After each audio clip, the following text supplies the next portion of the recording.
Hello and welcome to the More Cheese Less Whiskers.com podcast. My name is Dean Jackson, and today we're talking with Jordan Todorovski, who is a web and app developer in Amsterdam via Bulgaria. And we had a really great conversation because his firm helps people as a provider of development services for websites and apps, a lot of white label sort of work that they do with people. And we had a great conversation that started out really about the difference between being a provider of service and a deliverer of results.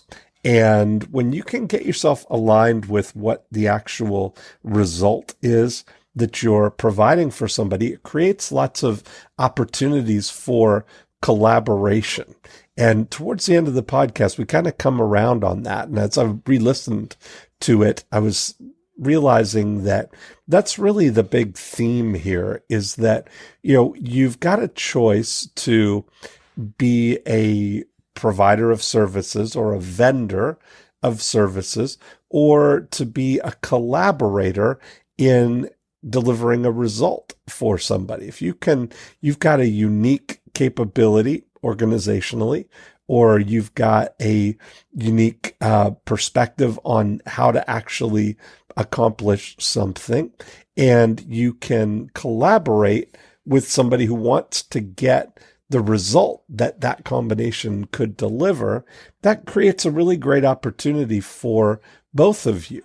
And so we had a really good conversation about that. And I think that that's going to be the lesson that comes through here. And as you're listening, I want you to think about the services or the goods or the products or the capabilities that you have, and see whether you're really primarily offering them as a vendor of a service, a commodity type of thing. And I say commodity in that if there are other people that do what you do, and maybe thinking about how whatever it is that you do could be approached with a collaborative mindset and focused on the result that you can deliver for people.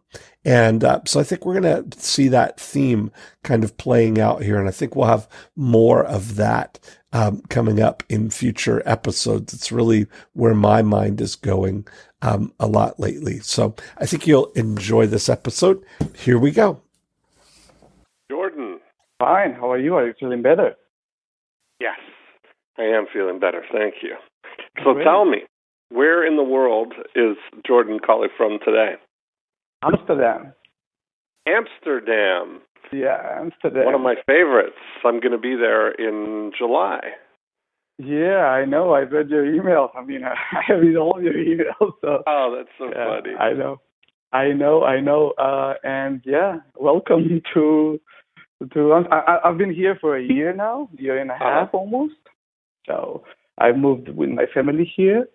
Now, you're from Austria? Sorry? Where did you move from? From Austria or? From Bulgaria, actually. From Bulgaria, okay. Yeah, I'm born in Macedonia. I don't know if you know the country. It's a small country on the Balkans. And next to it is Bulgaria. So my wife is from Bulgaria. And we lived there for a few years. And then we decided to move, and Amsterdam came as an option, and we took it. Perfect. Well, nice choice. So, thank you. So I'm sure you've heard the podcast, so you know we're recording right now, and we got the whole hour for hatching some evil schemes for you.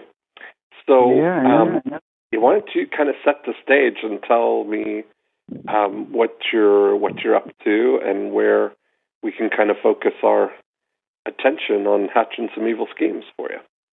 Definitely. First, to apologize that my English maybe it will not be that good to all the listeners and to you. So we're an international show. We've had people from Korea, from Israel, from all over. So you're just talk slowly and we'll be all right. All right. Yeah, because I'm learning Dutch now, and we speak Bulgarian at home. I speak English, German, and it's all messed up. So yeah, okay. I'm representing a website and mobile app development company. At least this is what I wrote and submitted my application to the show. And what we do is we help companies develop software. Actually, we help digital agencies and entrepreneurs develop software with less headaches. And the thing is, and maybe I'm going to jump right into the problem that we have, or I have, and the challenge I have is how to go on the next level with the company that I'm representing. Meaning, we currently get business from personal contacts, from direct contact and cold approach maybe, and also the network of contacts that we have. And I think you mentioned this with Joe Polish on the I Love Marketing show, the other podcast, right? Where you said that networking and the network is your net worth. I think so that I heard it there first. It was on the stage, you and Joe on the stage, and I think it was a video that you spoke. Yeah, right. And the thing is that, sorry, I think there's a lag. No, go ahead. Do you hear me? Yeah, your network is your net worth. That's what we were talking about, right?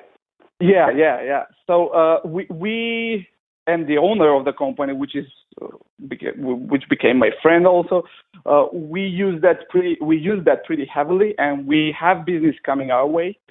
But the thing is that in the business setup right now, we're a small agency by design.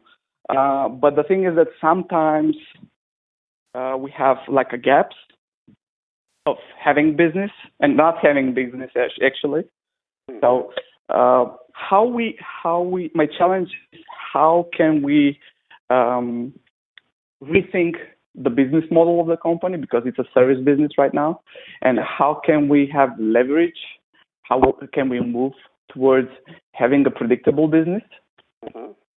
And what we are working on in the past period is to come up with better unique or strategic positioning that will help us build a platform that can bring us business continuously. Okay.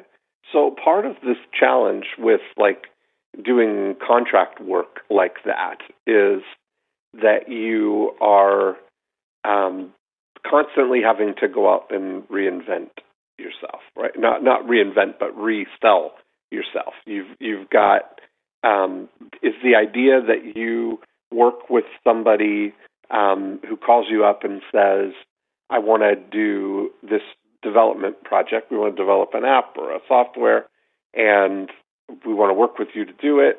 And then you work with them and deliver the software, hand it off. Everybody was happy. These guys are great. But then you've now got to go out and find another client. Is that the model that you use, or is there an ongoing like recurring revenue fee, or is most of the revenue from development? Yeah, 90%. In the past 6 months, we've started experimenting with other stuff like added services that are, for example, hosting and maybe some other tech stuff, which will be on retainer, but that's a small amount, and we're just testing that out. So yeah, 95%, let's say, is the work that you described. Okay. And so give me some perspective on that. How long is a typical project, and what's the price range? Like what kind of client work are you doing? What would be a typical project for you? A typical project for us will be somewhere in the range of between 20 and 50K, okay. 50,000.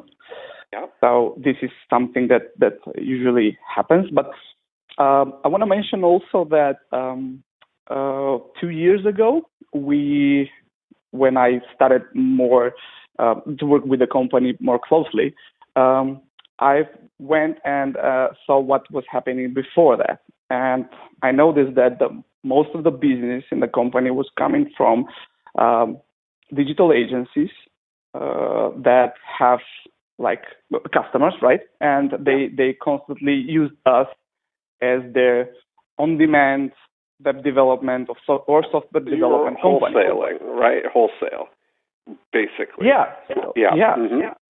So what we said, because the owner also wanted predictable business, I said, so it's better for us if we, let's say, focus 90% of our efforts towards going towards digital agencies because they bring us business and it's easier for us to work with them as stakeholders and create a network of digital agency around us that will feed us with projects all the time. Mm-hmm. And it's what we did, actually. Mm-hmm. And this is like, it's good, as I said, but sometimes, few times in the year, let's say, it comes to a gap where we don't have business from anywhere. And then you're not in control of the lever that brings you more business, right? That's right. Yeah, that's right. That makes sense. And so, another thing that happened, which is also just in a few sentences, is that most of those digital agencies or entrepreneurs, let's say people that have many contacts and they refer people to us, they started because we have like a small team maybe, but we don't have like 2,000, 3,000 developers. We're a small team and the people that we have are good and strictly chosen to be part of the team. And that's why most of the clients want to have them on a retainer basis.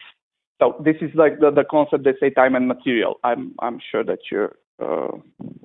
that you know about that concept where they say I don't need the whole team. I need only this iOS developer, and we're gonna use it as ours.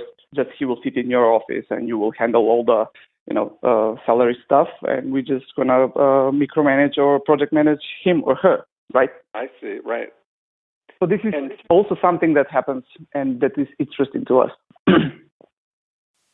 So part of this is deciding, what type of business you are going to, what kind of business you're going to run. See, when I look at these, I look at your, if we break it down into the before unit, the during unit, and the after unit, that what you're doing with the agency model is that you are essentially acting as the during unit for an agency who's acting as your before unit. They're essentially going out and selling, finding the people who want to do an app. They're getting them under contract. Are you doing it invisibly? Like, are you white labeling your service, yes, basically? So if I wanted to have a development business, I could say to anybody in my world, we can help you with a web app or with software development, and kind of scope out the project and do all of that, and then whisk you in the back door to do all of the development and then pass it on to the client, all without them ever knowing anything but that we did it for them. Is that the way that it works? Yeah, most of the time. 80% it works like that. Yeah. And as I mentioned, we have a few, let's call them affiliates, because this is the word that is used in the online world. So we have also entrepreneurs or people, as you said, that have many contacts and acquaintances in some business field. And for example, they say that they have agency or they have team that can develop a website or a mobile app or a different kind of software for their potential client. And sometimes they reveal that this is tricky development, right? And they say, these guys are my team and they will help you, right? Yeah. So, most of the time is white labeling. Okay, perfect. And how does that relationship work? Does that, do they layer their fees on top of your fees, or do you offer a different pricing for agencies, or how do you work the financials of it? Usually, most of the time is we give them estimation, and then on top of that, they put their amount and they offer it to the client. Okay, great. And is it at a slight discount over what you would do on a retail basis, or is it same price? No, no matter what? No, it's the same. It's the same. Same price. Okay. Now, what type of software or web apps are you most successful with? Like, what's the kind of your sweet spot? Well, this is interesting because in the past, let's say 8 months, we have a lot of requests for simple websites, and they're coming mostly from the digital agents or the partners that we have. So, if you ask me now, because most of the time we do websites, is the simple websites for, let's say, like for universities, for local businesses, for NGOs, right? So, site. Yeah. Mm-hmm. Most of the time. But also, what we are proud of is we were developing utilities mobile apps, and also mobile apps for the pharmacy industry, and also for the what industry? Pharmacy.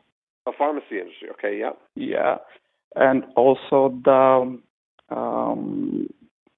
NGO sector was like a few NGOs approached us and they wanted like mobile apps where they will be like a social networks for their supporters, so they can communicate there and also donate to their cause.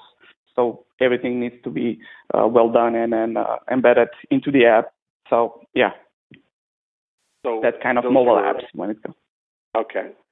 Now, where I was going with that was that part of the thing where you can kind of go, you talked about leveling up, right? Going to the next level of this. Yes. Is part of what you can do is start to think about creating assets that are reusable. Like if you say that you create something that is 80% already done and 20% customizable, like the progression when you look at it, if we look at a 4-step progression from on one end of the scale would be one of a kind original work that this is so unique that no part of this is ever going to be used again, right? That's one thing. That is the lowest level of kind of leverage on that. If we go up one level from that, the next level of that would be creating something that is customized, but based on largely a standard platform in a way. Yeah. And the next level up from that would be something that is kind of 80% done and personalized for a different user. And then the next level up would be as is, right? Where you're creating something that lots of people could use, you can sell again and again and again, and requires no customization or changing, right? So if you create an app like Outlook or like someone of any kind of software as a service, basically. Like a software as a service. Yes, exactly. That you're creating that where now it's like infinitely scalable in that you've got one asset that you're constantly updating and working on, but you've got many, many, many users. You got a user base that way, right? Now, right. When you look at it, I mean, that model, there's a very different thing from creating only custom individual work. versus creating something that is like Basecamp or any kind of software as a service. And have you gone through any thought process on creating something like that for yourself, or have you had experience where you work with clients who that's what they're doing? I'm curious to know who's the most successful thing that you've helped develop. You know, what are the people doing with the software and the web apps that you develop? Yeah. Okay. Let me answer the first one. We did some research, or as you said, like have been to a thought process about developing a product? Yes, we are. But here, what happened actually? Every time we have idle developers, what I do is I push to experiment with some idea and create let's say in a week to create a product. Software product and launch it and see what happens. And usually we do this locally. So it's an app that it's only locally used. And the thing is that either during the development or when we develop it, the work is coming our way, and then we leave it. So right. And then the whole passion about that is gone because they need to work for money, right? I mean, to right now we're busy. Money for Phew. Okay, we got some clients. That's good. We don't need to work on that anymore, right? Yeah, but sometimes it's like that. But sometimes it's like, no. But we want to work on this, and we say, or the project manager says, but let's put that on pause and focus on the new client that we have. So this is something that happens, and we go like on a hamster wheel here a few times. Like we're going to develop it, then we're going to try to do something with it, and then a client comes, and then another client comes, and then we say, okay, let's go on another idea. It's like chasing the next shiny object. Right. So that's what happens there. That's one problem there. And the second one is, in that situation also, is if we want to go big and dedicate budget and let's say developers and say we're not going to touch them even if a client comes because we're going to work on this. It's always what to focus on, which target group, right? Everything that needs to happen in the marketing first. And I always go by the philosophy, let's say, of let me sell it first, and then we're going to develop it. Yes. And so we had a pretty close success with experiment like that when we went and we say we're going to develop a project management software for software products. Product launch software for people that want to launch a software product online. So what that was is what was my idea, my thesis was that I'm going to take a few launch models and I'm going to embed them into a software and which will lead our clients towards launching the software more successfully, their product more successfully, right? Mm-hmm. So my idea was because the 90% of the clients that come to us, they have no clue about what they're going to do with the app or with the website when it's done. Right. And they think when it's done, people will come. But that's not the case because when they have no marketing idea, no plan, no strategy, no platform to launch, they end up with spending a lot of money after that for launch, and then nothing happens.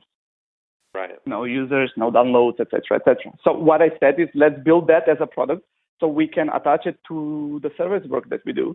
And we say, look, while we develop your solution, this is what you need, like a blueprint, but more automized and more like a software so you can use to launch or to prepare the launch and do the steps that needs to be done. It's like a course, but put it in the software. Put it in a software. That was my idea, and we sold it, like pre-sold it to 2 clients, and then, as I said, work came our way, and we abandoned that, and that's left in the air. Yeah, so that was the first one, and the second one was our most successful product or website.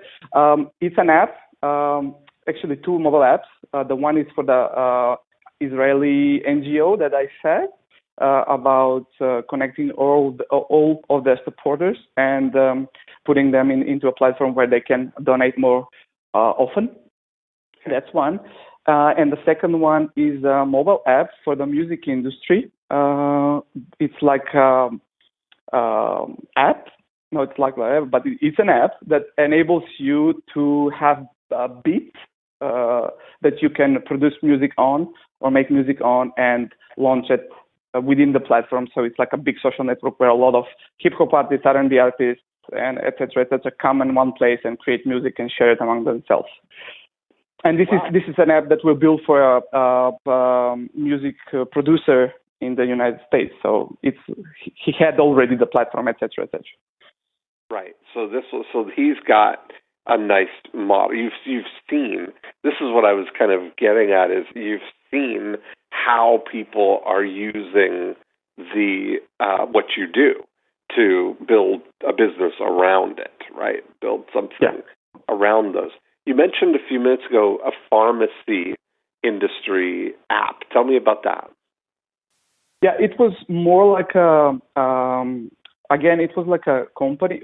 Sorry, it was like a digital agency, a person in a digital agency that was working with us, and then he went to work in another company, which was in the pharmaceutical something that I don't know how to pronounce it. It was something very serious. And the thing is that they needed an app which they will use inside in their company, and it was something about blood testing, but it was simple app that they can use internally in their labs, etc. It was not something that will publicly be available as like a product. Yeah. Right. So what I was wondering about that, so that seemed like that was for one specific company. What I was listening for and looking for is there anything that you could create for one company or one industry or one type of business that could be syndicated to lots of different businesses in that same thing? You know, like if you were talking about pharmacies, like independent pharmacies, if there was an app that you could, then create or license to other pharmacists or other, whatever type of business you can think of. That would be a nice stair-step kind of thing. Like, I think when you look at it, if I were taking this approach, I would, there's often something that, and I don't know whether you've heard this term or thought of making a transition into your own business, is this idea of one for them, one for me, or one for them, one for us kind of thing, right? Like where you're kind of saying, you kind of were addressing it when you had idle development time. You were saying, we'll kind of direct attention on this, but almost like using client work to bootstrap or fund some development of your own projects, your own things. And maybe, I don't know, I mean, what's your aspiration, right? Like I'm trying to fit that mold. Like my preference is always for building a business that can have recurring revenue. Absolutely. So I don't know. What's your like long-term aspiration for this? What's your vision? What would you really like to see happen? Here's what we're on a crossroad, and here's what we need to choose. We need to choose either we go in the sphere of time and material, because we have a lot of requests about that. As I said, people want our people to work for them while they're in our office. So either we're going to adopt that model and go all in on that, or when I'm speaking about the next stage, or we're gonna productize a solution and put it out there as a product and try to shift incrementally around that, like having a static or model of business or reoccurring model of business, as you said, where our people are working behind a product, not in front of the company as a service-based business. So this is what we need to choose. And to answer your previous question about have we thought about doing that? Yes, precisely with the mobile app about the NGO that we did. Okay. And because I see it as a potential, because there are a lot of NGOs that need to use more, more modern way of connecting donors and engaging donors for their cause, right? So I was speaking also with the guys, etc., and the guys from the Israeli NGO that we work with, and the three main problems for their finding people, finding money, and keeping people to support them. Like basically, they said that the number one problem is twofold: people and money, right? Because sometimes we have the money, we don't have the manforce. So. Gotcha. So this, when you look at that as an option, something that you've got, is that something that would be 80% kind of transferable? Like somebody could customize it or personalize it for their NGO? Or yeah, I think so. Yeah. Now, when you look at something like that, part of the next level of this is to look at what you've got, the solution that you have, the actual the machine or the app itself, but bundle that with what they really want, which is the result of what that can do. So, for instance, the way that so I have a software as a service called GoGoClients.com. Yeah, I know. Okay. Mm-hmm. So GoGo Clients is the basic tools, right? It's got the landing pages and the autoresponders and the toll-free or voicemail hotlines and texting and a really robust CRM. All of those tools are there, but it's just the tools, right, on GoGo Clients. On what I've done for the real estate industry is I have GoGo Agent, which is all of those tools, but bundled with all of the intelligence, all of the result-getting things, how to use those tools to get the result that they want, right? So realtors, they want to get listings, and so I have a program called Getting Listings that's part of our GoGo Agent membership now, and essentially I'm able to say, pick an area, mail this postcard to this landing page, and follow up with these autoresponders, and that, and flag everybody and keep them in your CRM. So they could do it with GoGo Clients, but they don't know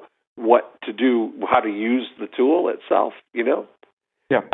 And so I wonder about if there's some way for you to partner with or to build out that capability within your organization to pick a vertical, pick a like these like NGOs or whatever that means. Is there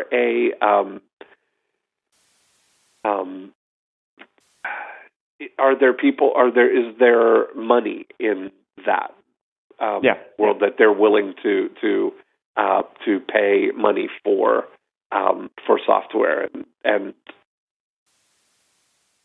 this is why it was a question, right? Is there money in the NGO sector? Yeah. Well, this is something that I got like mixed signals from the market, and this is why actually part of the decision to leave it for later or to pause it. Yeah. The one part was clients coming and client work coming in, but the second was that they said, yeah, we want this, we need this, but we don't have a budget right now for this. So this is why sometimes working with digital agencies, with NGOs or other companies, it's like the whole cycle of closing a deal is long, and things change along the way, and it gets frustrating to pursue that.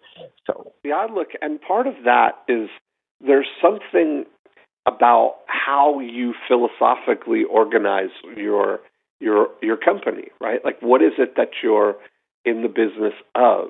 And so, unfortunately, when you're doing things that are on the expense side of the ledger, meaning that they have to get money to give you to do the development, and if they don't have the money, they have to raise the money or save the money or do something like that, right? Whereas if, like, I very early on made the decision, and our, let's say, Dean Jackson, the Dean Jackson, like, organizational overview is that we help entrepreneurs make more money. That's our stated purpose, right? And I say it like that, like, it takes a village to it's not just Dean Jackson doing this. It's we as an organization help people, meaning we're getting involved in actually like helping them get the result, make more money. So our relationship with people is about actually creating money. It's about helping them make money. So when we have that kind of narrow focus, the things in the work that we do are directly related to creating money. So it's a matter of it becomes kind of easier to get people engaged in something like that because the outcome of it is a clear and direct path to more money. I completely understand you, and this is the topic. This is the topic that actually is in my head for the last month, and it's that if we want to change our way of working, we need to change. Maybe it's a buzzword, but I don't know how to phrase it right now in this very moment. But the mission or the main goal. Mission is the right word.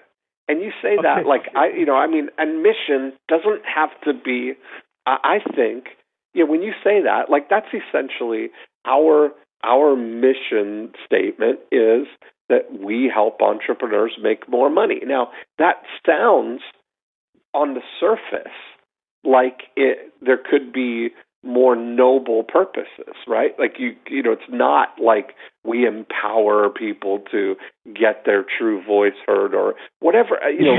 Most of the time people think that missions have to be these like ethereal, like grander purpose, right? But I look at it that there's so many things that making money can empower. And so I want to just help people make money so that they can fulfill whatever their mission is, whatever that is. I look at it as a very noble cause, that we're helping people get freedom, get financial freedom, and it's certainty around their world. So I think that there's an opportunity for anybody who's in a situation like you guys are, where you're creating tools. That's essentially what you're doing. That is to think through and add or layer onto it some intelligence, so that you're creating result-getting tools as opposed to just the tools themselves. That if I were trying to like rethink this or put that approach on it,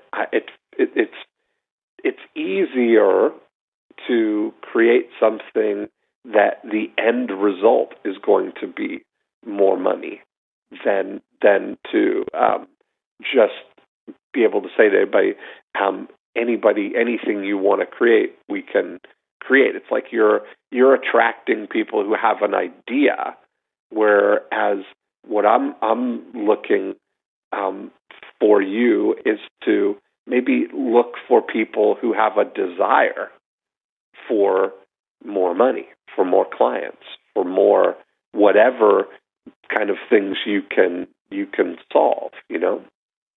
Exactly, and that's the thing. That transition, I think, is essential to be done before we do anything else. Because I can go and market that we're gonna make you more money with your app or software, that we create the winning. I mean, like 10,000 downloads apps, or 1 million downloads apps, etc. But that can be fluff, and I don't want to do that. I want to first achieve that with a client and then promote it as such. That's exactly what it is that you have to have the goods, right? You have to be able to say, you have to be able to pick one. And that's the kind of experiments that I would think that I would start looking at running, is starting to look at picking a category, or pick a niche, or look specifically for something that could be localized, or could be syndicated, or could be repackaged, because that's really where the long-term sustainability is. Yeah, my question really there. The agency business on its own can certainly be an interesting model if you are packaging yourself as somebody's on-demand development team. Like where if you can give somebody capabilities that they don't maybe need a full-time in-house development team, but when they need it, they need it. Yes. And to be able to have, through that efficiency of you having some way to organize all of that they can access it at a fixed cost per hour or whatever, on demand. Like there's a lot of sort of opportunity to do something like that, where it's per hour billing or whatever. Only for what you use, which is, and that's just an efficiency model. Like that really is logistics. It's really about being able to manage the flow, and have capacity without having too much capacity, or Yeah. How do you do that? I mean, if we want to change the mission, and we want to change the mission, right? How do you go internally to make the change and to get everybody on the in the company on the same page? Because currently the team is used to, we have a client. I mean, the current mission is you give us the idea, we give you estimation. If you like it, we do the product, right? We do the software product, right? And we're great at it. It's okay. But how do you make the transition internally? Meaning, how do you retrain your team to start aligning behind the new mission? Well, so part of your team, I think, is not going to notice any change, probably, right?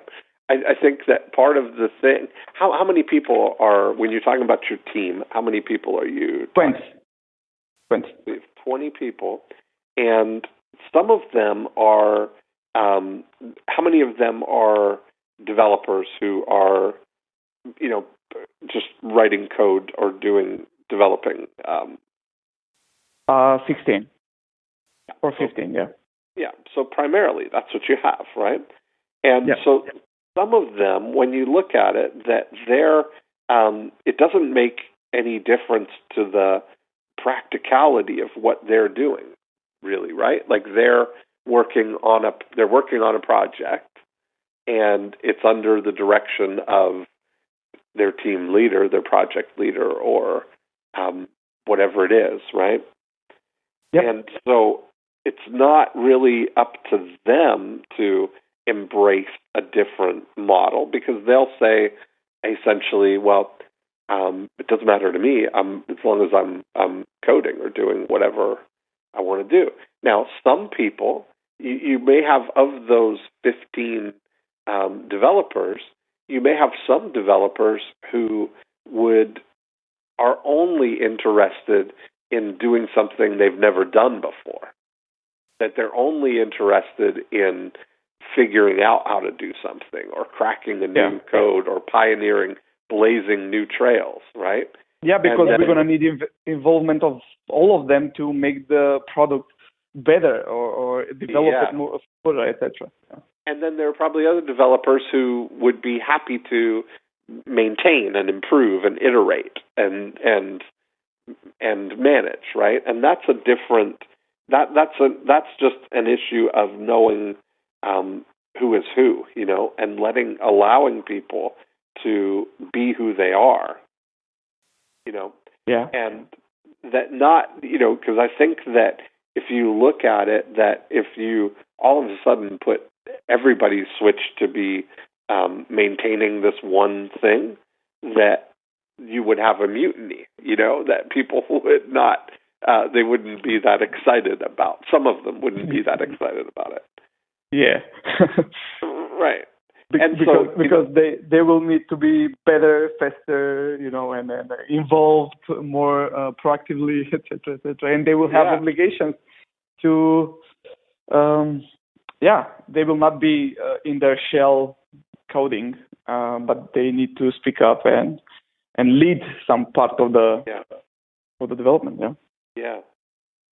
Well, one of the things that I always ask, like, if there was something right now, like knowing what you know and knowing what your capabilities are and knowing what you've seen and what you have an inkling about, is if I ask you the clarifying question that I always ask of what would you do if you only got paid when your client gets a result? What would that be? Okay. For the company, right? Yeah, as a company. Do you have an idea? Like, what would be the things that you know that you could deliver for somebody? The last thing that I spoke with the CEO, or with the director, or the owner of the company, was that because we were seeing that trend of, again, people wanting a lot of websites, new websites, redesigned websites, and I asked him why. I mean, why do you think that's the case? And he says that, well, probably we are on a lump of change, meaning they did their websites before. Most of the small niches, verticals, did their websites before, and now they are more educated about, and they see their competitors having better websites, etc. And now they're like, all of a sudden, they all want to change their websites and redesign their websites, refresh their websites, right? And I said to him, well, if we want to find uniqueness there, can we, to answer your question, if we get paid what we can offer, can we and should we offer them something in the field of we create websites that convert, right? That convert your traffic into leads or prospects. Right. And this is something, I mean, it's not new concept. Everywhere, I mean, many companies are doing that, etc. But just as a general theme of things is that most of the small businesses that ask for websites from us or from our partners, they're not that educated about conversion and how their website can be a salesman, as Claude Hopkins says, right? That you speak one to many at the same time. Yes. But they use it as a as some of them use it as a trophy, just to say my website is better than your website, basically. Right. And they want a beautiful website. They don't interested about something else. So that's something they want, but my marketing background says that this is not something they need or they will need in the future. So this is something that we were discussing this Monday, and I said let's come up with approach, positioning that will say to them, look, we're gonna make you a beautiful website. That's cool, but we're gonna also make a website that will bring 1,000 leads in your CRM per month. Yeah. Right. And you think about that's really ultimately what people want, right? When you look at it, that getting this, being able to get people to the real goal, like now the real goal for most of the people who are doing any kind of website is to make more money, right? To get more clients. That's really the main, I don't know what percentage, but certainly probably 80 or 90% of people, the reason that they're doing it is that they want to make more, they want to get more clients. And so that process then becomes really, you're just one step in that process.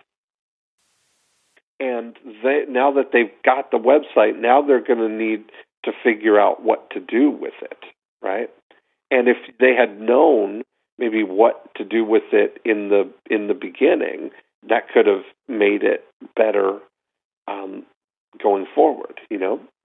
It could have made the development process even better if they knew. Absolutely. If it was all integrated, right? And everybody's kind of, I think part of the opportunity is going, deeper into a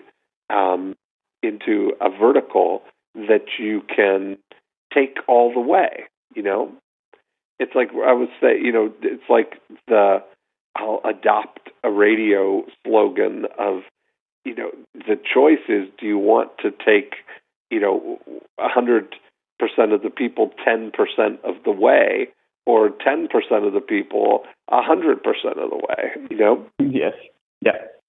And that's really the market for the 100% is really where it all is.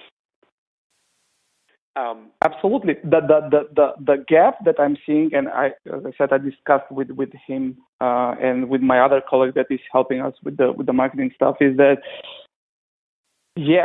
on a deep level they want more customers from the website. But as I said, if you start, my gap and my surprise also is when you start talking about that, they almost shut down because all they're interested in is to have a beautiful website, at least the ones that are coming to us right now. Again, this is not something that we go after, but they are coming to us. And as you know, when something comes to it, it's not going to be the right profile or the right customer, the ideal profile that you like. But anyways, is still in 2017, you have people that are more interested in their website to be more beautiful than the competition, than to be more effective than the competition and bring them money.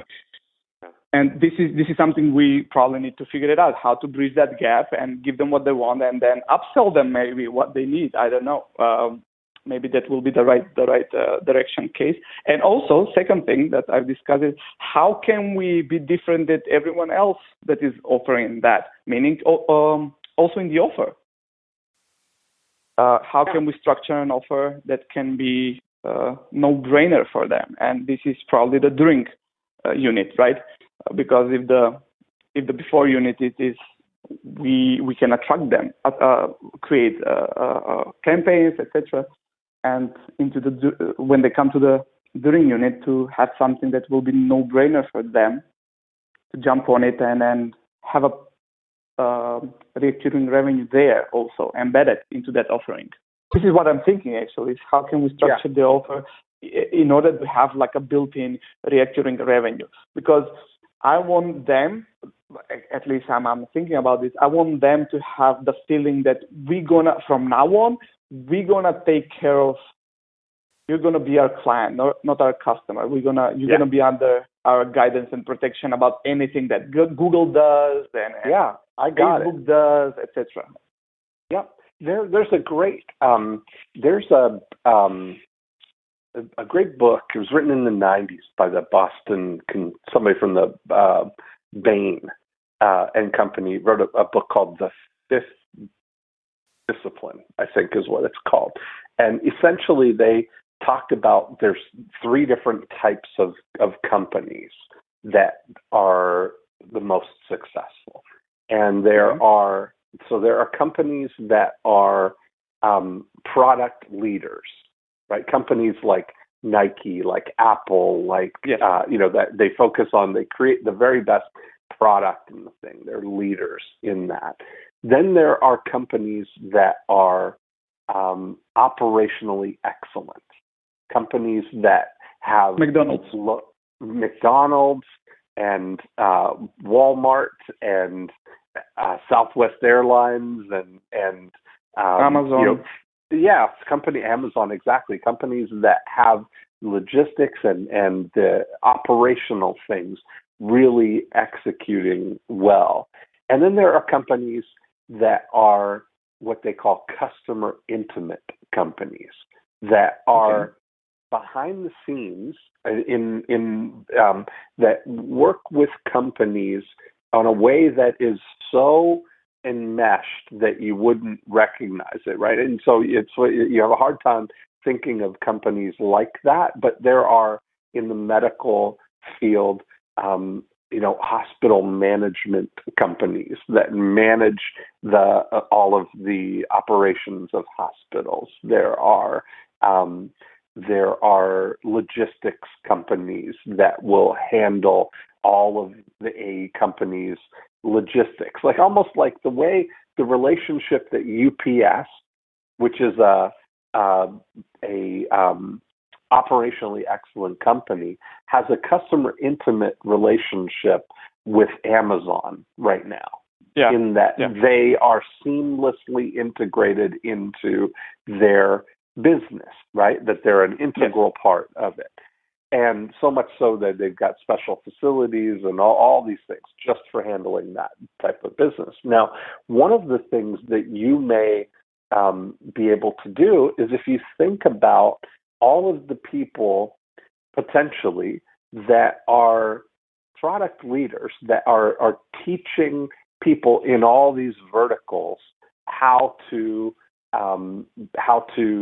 get clients, how to manage their business, who are training people in verticals, but don't have any technical component of that, or don't have any ability to offer them websites, or offer them software tools, or offer them those types of things. And I think that if there was something that might be worth pursuing, would be to kind of look at, do a kind of analysis and see, and maybe people like this, or have people in those in different verticals that can provide, that you can provide that kind of service for them. That they've already got clients, they've got a following, they've got a group of people who have a need that they're trying to help people do something, but you could make that easier for them. You could provide those level of services, so you could be a customer intimate type of company with in relationship with those people, where you're supporting each other. Does that make sense? Yeah, we have something close to that, not the same model, but something close to that, and that is attached to the network of digital agencies that I said that we've created. But it's for UI and UX designer, mobile app designer. So usually, what I discovered, and this is why I triggered that, is that most of the people that need apps, they first go to the mobile app designer and just to see their idea, right? Yeah, they want to see what it looks like. Yeah. Yeah, and they go to some freelance designer, and they said, "This is my idea. These are the wireframes, or design me an app similar to this." Right? They give them an example, and then what we did is we networked with a few UI UX designers and said to them, if someone comes and just ask this question, do you have a dev team that will develop the app for you? And if they say no, then recommend us, and that worked with a few. Or partner together.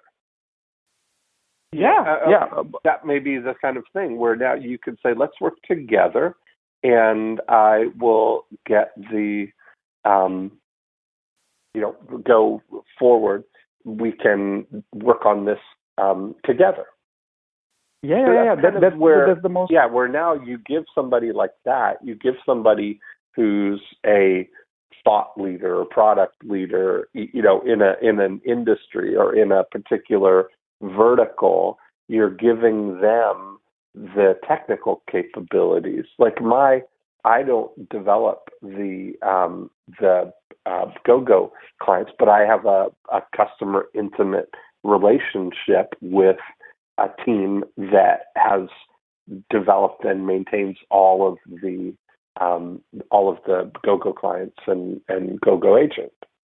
And so now that what I'm using Go-Go agent as a model of is the same kind of thing that I'm describing to you. So I've got Go-Go clients now.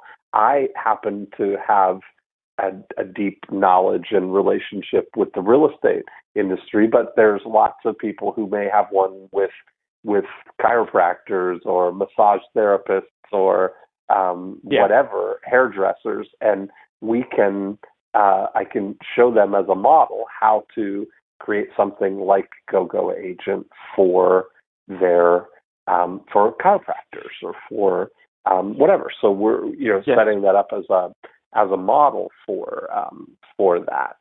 But I think that might be because that allows you to kind of stay in the core that you have, but then it's really just more about biz dev or business development, finding the right partners for you to to work with. Absolutely. While you were speaking this regarding the website niche or websites for companies, I have one of my friends is doing PPC campaigns for companies, and he came to us with the request for website redesign for a new client of his, because he advised them if we need to run PPC ads to your website or landing pages, they need to be better, right? Or exactly. That's the thing where if you can get in with a seamless sort of organization of service providers kind of thing, where you can offer everybody's aligned on the same goal and on the same team, just like the way you just described it. People, they want to get a website. They may get a website first from you, and then they'll go to a PPC guy and say, okay, now we need to get traffic. But if they had consulted the PPC guy in the first place, the website would have been a little different, perhaps, And so it's all integrated goals. And that's, I think, that's a big opportunity, is just to get in thinking of yourself outside of this idea of developers for hire, and thinking about result getters that are looking for the right combination of people to actually deliver a result to people. Success leaves clues. So let's start from what we have now and see what we can do with it. But that's something that I do regularly, just to see what it's thrown our way and how we can replicate or scale that instead of pursuing something new that is unknown to us. And also, as I said, I can market it, and we as a team can market it, but the thing is how we can deliver it. And this morning I was reading one of your emails regarding collecting case studies about the email mastery group, right? And while I was waiting for the call with you, etc., I was thinking like your approach is collecting case studies, doing the work behind the scenes, and then coming up with the offer, probably, right? Yes. Uh-huh.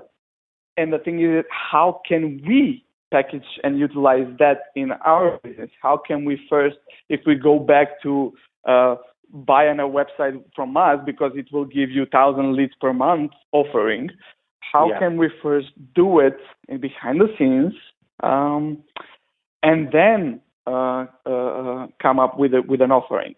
And then if we go a step back, that means that I need to have a team or prepare a team and a time period, a framework, in which we can do all that work and document what is happening and then show it in public. Yeah, this is my train of thought. You've got to be able to crack the code one time. You got to be able to show the work, a proof statement. Yeah. You test your hypothesis and you create one that works. And that makes all the difference, because then you're ready. Then when you go out now, the second one is always going to be easier than the first one, because you've already done 80% of it. And they just get easier from there,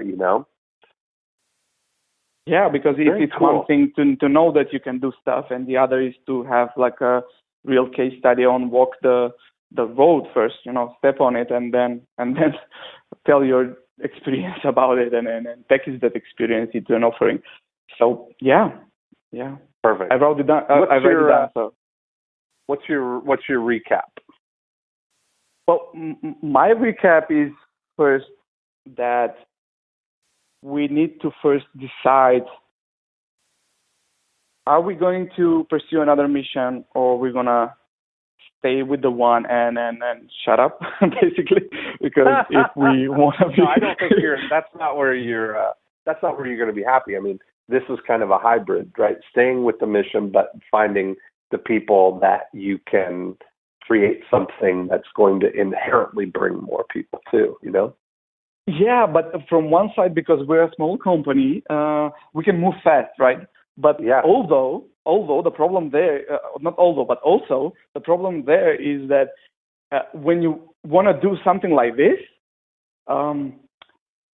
if I separate two developers, one person, and maybe bring another one, it will be, again, the company will feel it, right? Maybe a customer will come, they will need that resource, we cannot recruit another developer that fast, etc., etc. So this is something that we need to figure it out.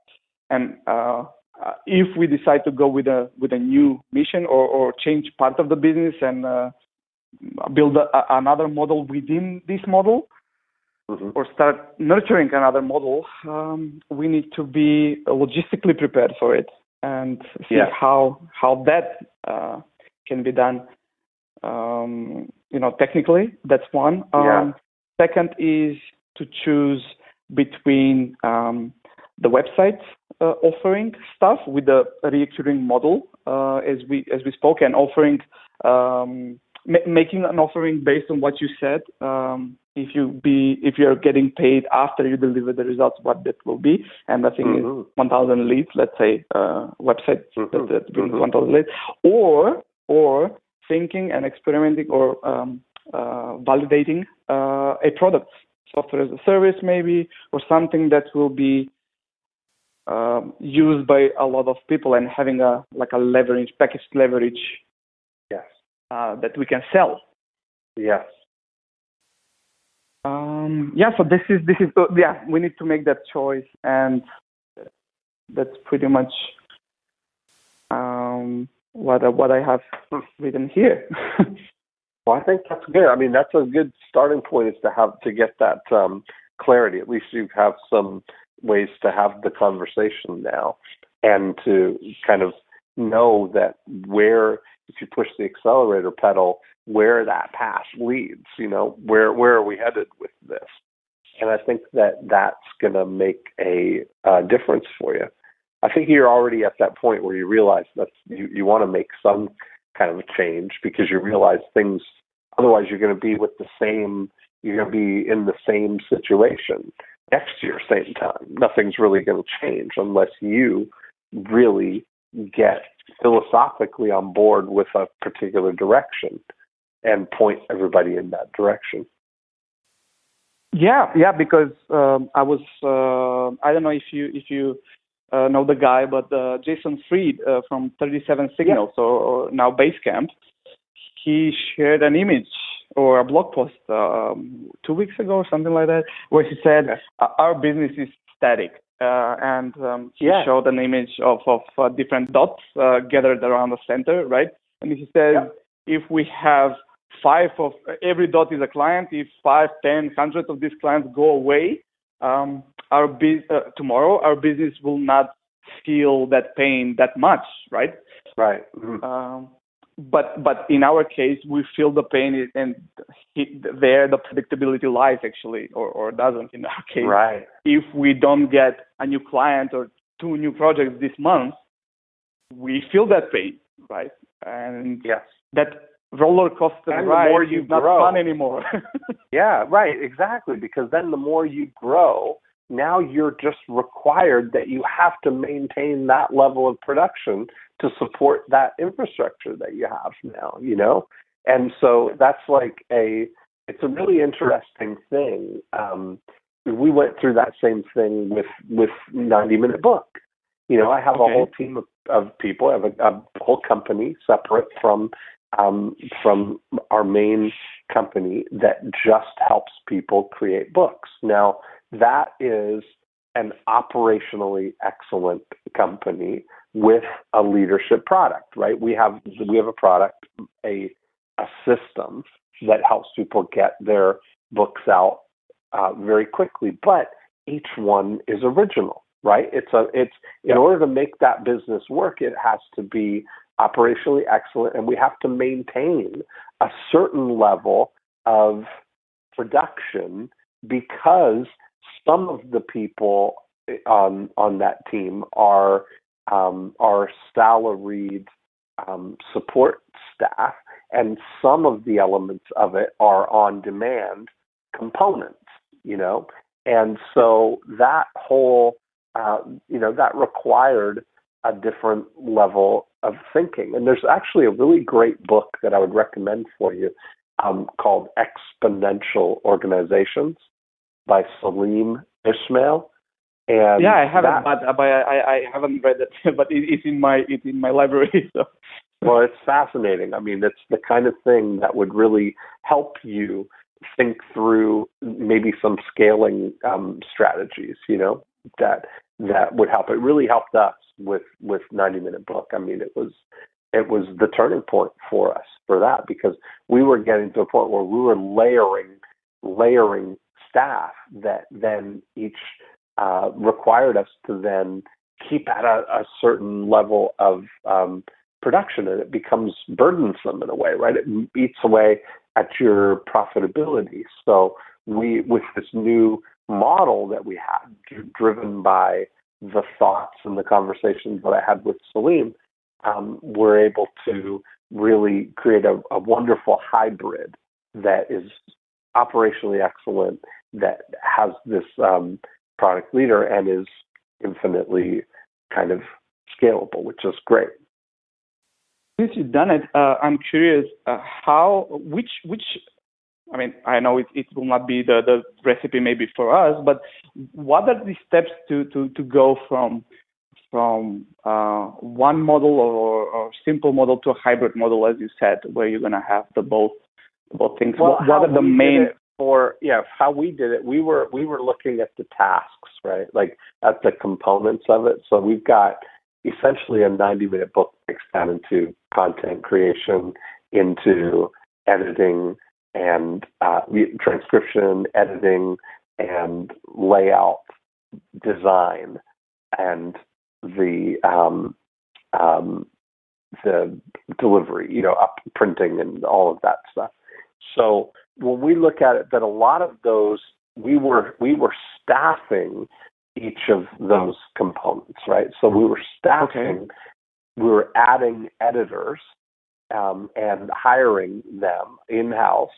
And what we found was that when we layer on top of it, we would add another editor, but now you've got another layer of salary that requires now that your whole thing has to, that the production has to continue to rise to support that level of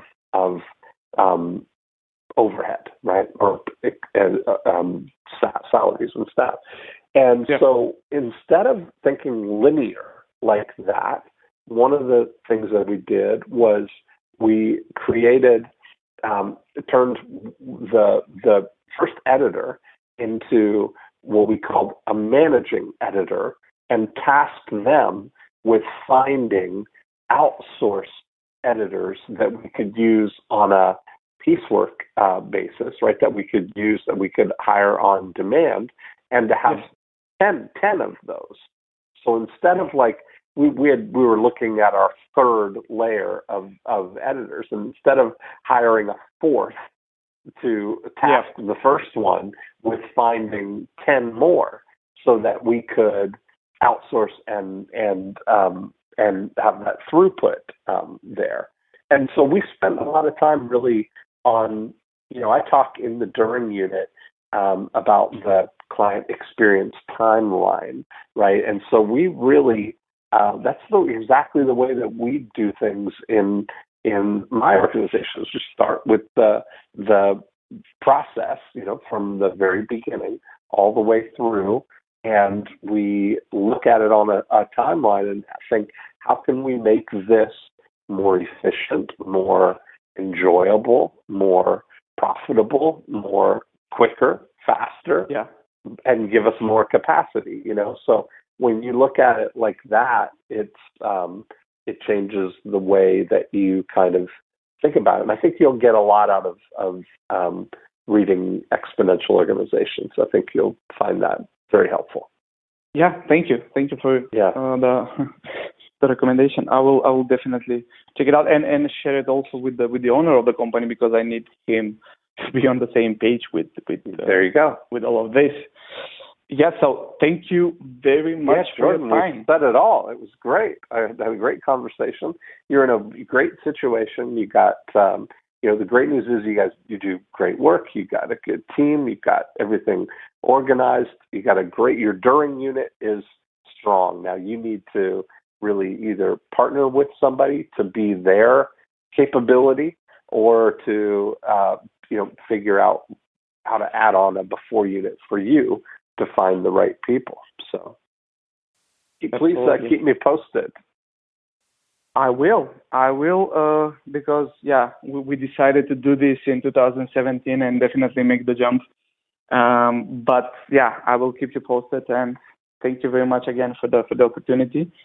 Thanks, Jim. I've been following you for quite a while, since the I Love Marketing podcast. So that's awesome. How do you do it? How do you stay so relaxed all the time? I need to ask you, because you're the most relaxed and peaceful person that I know. Oh, that's funny. It's teamwork. That's the thing. I stay in my unique ability. I've been doing a new podcast with Dan Sullivan called Joy of Procrastination, and we talk a lot about that. But when you're crystal clear on what your purpose is, what your mission kind of thing, and you're able to build a unique team around you, that's the sweet spot. That's what you're really looking for, Yeah, great. Thanks, Jordan. Thank you again. Have a good day. Awesome, you too. And talk to you soon. Bye. Bye. And there we have it. Another great episode. And I think this week, what I really want to focus on for you is, seeing where you stand right now in as far as where the breakthroughs are in your business. And a really great place to start with that is to try our Profit Activator scorecard at profitactivatorscore.com. It's a free online scorecard. Will take you through a process to identify how the 8 profit activators that we talk about on the podcast are either growing or slowing your business right now. Give you a good insight into where you stand and where the opportunity is as far as each of the individual profit activators go. And then if you'd like to be a guest on the show, you can go to morecheeselesswhiskers.com. You can download a copy of the More Cheese Less Whiskers book. And if you'd like to be a guest, just click on the Be a Guest link, and that will take you to a form where you can tell me a little bit about your business, and then maybe we can get together and hatch some evil schemes for you. So that's it for this week, and I will talk to you next time. Have a great week. Bye-bye.